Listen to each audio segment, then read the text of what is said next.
ओडिशारे double engine सरकार है स्वतंत्र पाह्याकारी छत्तीसगढ़ में भी बीजेपी सरकार अच्छी ट्रिपल इंजिन सरकार हुई महानदी जल समस्या समाधान हेउनी कहीं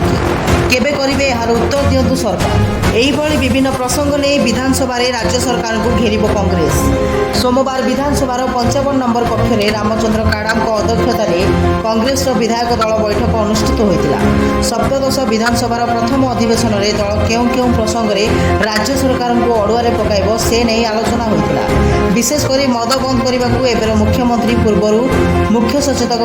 थिबा समय कहते दलर राज्य सभापति मनमोहन सामल निर्वाचन पूर्व कहते तेणु मद बंद करने परिवर्ते कोरापुट जिले में ठिपिखोला और बंद मद दुकान खोलने को टेंडर होती राज्य में पेशा आईन लागू होब बोली प्रधानमंत्री कहते मात्र ताहा मध्य कराଯାଉନି मागणा बिजुली देवे बोली कही एबे सोलार रूफटॉप कथा कहउछंती सरकार जमी जबरदखलकारी को हटाଯିव बोली कहउछंती मात्र जमी माफिया और बड़ बड़िया को हटाइबा बदल में गरीब दिन मजुरिया भूमिहीन को हटा जाउछि बोली कांग्रेस विधायक दल मुख्य सचेतक डॉक्टर सीएस राजन एका कहउछंती एभली विभिन्न जनविरोधी प्रसंग नहीं गृह में सरकार को दृष्टि आकर्षण करिवो बोली डाक्टर एका सूचना दैछंती बैठक में 14 जन विधायक मध्य 13 जन जोग देइथिले वरिष्ठ विधायक तारा प्रसाद बाहिनपति अनुपस्थित थिले तारा को बैठक संपर्क में सूचना दि जाई नथिला बोली से कहथिबा बेले विधायक दलर नेता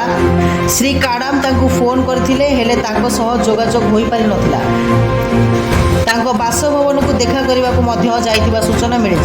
मात्र भूल बुझाणा दूर हो पारे से अभिमान करिसेंती बोली कांग्रेस विधायक माने कहिसेंती तेबे तारा कहिसेंती से कांग्रेस पाई काम करथिले आगामी दिन में ताहा जारी रखिबे जगन्नाथंकर ताको ऊपर आशीर्वाद रही कहारी दया दरकार नहीं बोली तारा कहिसेंती बैठक में दलर उपनेता अशोक दास कटक बारवाटी विधायिका सोफिया फिरदौस सानखेमुंडी विधायक रमेश जेना प्रमुख जोगदे आलोचन भाग नहीं। रिपोर्ट जागरण 24 न्यूज।